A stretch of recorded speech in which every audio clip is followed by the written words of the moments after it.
नमस्कार, आप देख रहे हैं नेक्स्ट नाइन स्पोर्ट्स और स्वागत है आपका हमारे खास प्रोग्राम में। मैं हूं आपके साथ अभिलाष। फिलहाल इस खास प्रोग्राम में हम बात करेंगे उन खिलाड़ियों के बारे में जिन्हें लगातार नजरअंदाज किया जा रहा है, जिन्हें लगातार बैकफुट पर ढकेला जा रहा है।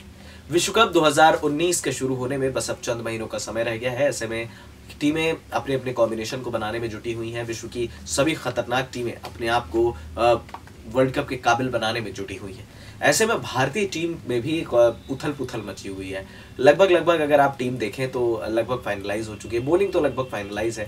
बैटिंग में कुछ बदलाव की ज़रूरत है क्योंकि फिलहाल केएल राहुल की फॉर्म अच्छी नहीं थी, लेकिन अब केएल राहुल लय में आते दिख रहे हैं। 2 बैक टू बैक 50s जड़ी है उन्होंने इंग्लैंड लायंस के खिलाफ। अजिंक्य रहाणे का नाम एमएसके प्रसाद ने लिया है। विजय शंकर का एक बहुत बड़ा नाम निकल कर सामने आया। जिस तरह से क्योंकि हम अमूमन जब प्रदर्शन को आंकते हैं तो हम विदेशी पिचेस पर आंकते हैं, तो विदेशी पिचेस पर एक खरा सोना साबित हुए हैं विजय शंकर। राहुल द्रविड़ के साथ जब से उन्होंने ट्रेनिंग ली है उसके बाद जो प्रदर्शन निकलकर सामने आया है विजय शंकर का, वो वाकई में काबिले तारीफ है। और जिस तरह से विजय शंकर का प्रदर्शन रहा है वो भी साबित करता है कि विजय शंकर भी वर्ल्ड कप की स्कीम ऑफ थिंग्स में शामिल है। इवन एमएसके प्रसाद बीसीसीआई के चयनकर्ता, उन्होंने भी कहा है कि विजय शंकर को हम स्कीम ऑफ थिंग्स में रखेंगे।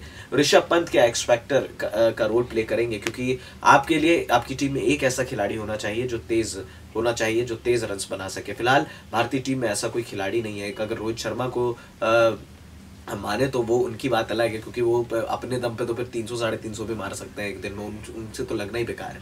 लेकिन उनको भी जब तेज तर्रार पारी खेलते तो उनको 50 ओवर लगते हैं। अगर रोहित शर्मा 50 ओवर खेले दैट मीन्स कि भारत 350-400 बोर्ड पर लगाएगा। लेकिन अगर रोहित शर्मा आउट होते हैं तो फिर आपके पास तेज खेलने वाला कोई बल्लेबाज नहीं है। हार्दिक पांड्या का नाम लोग लेंगे, लेकिन हार्दिक पांड्या शायद उस तरह से बेहतर नहीं है, मैं नहीं मानता, क्योंकि अब तक अपने आप को उन्होंने बहुत ज़्यादा साबित नहीं किया। एक बैलेंस ज़रूर प्रदान करते हैं, आके लंबी लंबी हिटें मार सकते हैं, लेकिन हार्दिक पांड्या को भी अब अपने आप को ग्रूम करना पड़ेगा। अपनी विकेटें अगर आप देकर चले जाओगे, क्योंकि बहुत रेयर ऐसे चांसेस आएंगे कि आपकी नंबर 7 नंबर 8 के बल्लेबाज की बैटिंग आएगी, लेकिन जब बैटिंग आती है तो ये भी अपना विकेट थ्रो करके चले जाते हैं। Same Ambati Rayudu, same Kedar Jadhav, same Dinesh Karthik की भी यही आदत है। एक आध मैच इन्होंने निकाला है, लेकिन अभी भी लगता नहीं है कि ये खिलाड़ी जो है विश्व कप की टीम के लिए परफेक्ट है।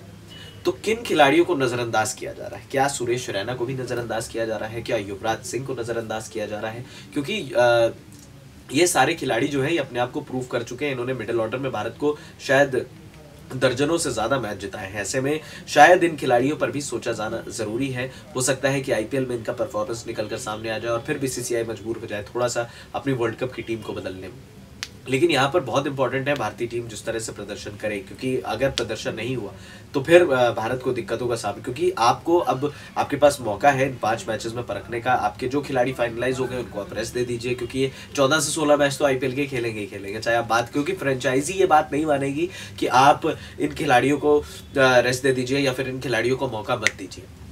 फ्रेंचाइजीज भी चाहती है कि उनके खिलाड़ी उनकी टीम में खेलें। जब वो इतना पैसा दे रहे हैं तो पहली बात तो आईपीएल वर्ल्ड कप से पहले ये भी एक डिबेट का विषय है, लेकिन चलिए बीसीसीआई की सोच है, उनका टूर्नामेंट है तो वो जाने।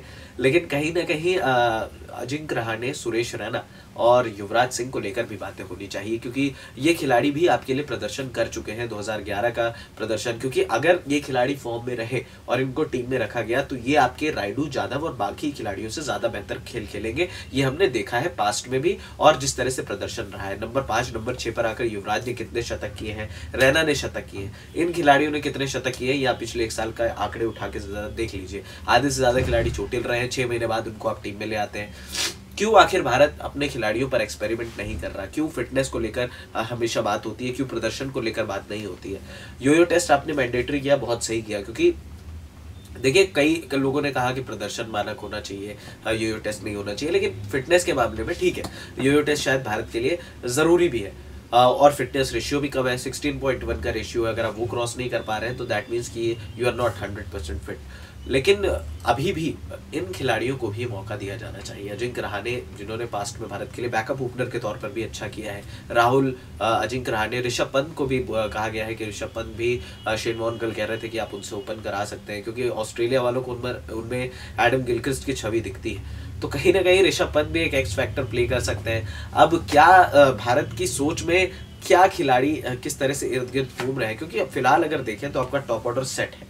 आपका मिडिल ऑर्डर घूम रहा है कि 4 नंबर कौन, 6 नंबर कौन, अब एक शिगुफा और छोड़ा रवि शास्त्री ने कि विराट कोहली नंबर 4 पर खेलेंगे। तो भैया आप इतने 1 साल 1.5 से 4 साल का वर्ल्ड कप में 4 साल का समय होता है, 4 साल से आप सोच क्या रहे हो, क्या आपके दिमाग में था? अब आपको अभी तक ये नहीं पता है कि आपका नंबर 4 नंबर 6 कौन खेलेगा। तो ये सारी चीज़ें अब भारत को सॉर्ट आउट करने की ज़रूरत है, और अगर भारत सॉर्ट आउट नहीं करेगा तो फिर वर्ल्ड कप में आपको दिक्कत का सामना करना पड़ सकता है। देखना होगा कि 15 फरवरी यानी कि कल जो टीम चयन होगा वहाँ पर क्या होता है। फिलहाल इस खास प्रोग्राम में इतना ही, हमें दे दीजिए इजाज़त, और हाँ, हमारे चैनल Next 9 स्पोर्ट्स को सब्सक्राइब करना मत भूलिएगा। नमस्कार।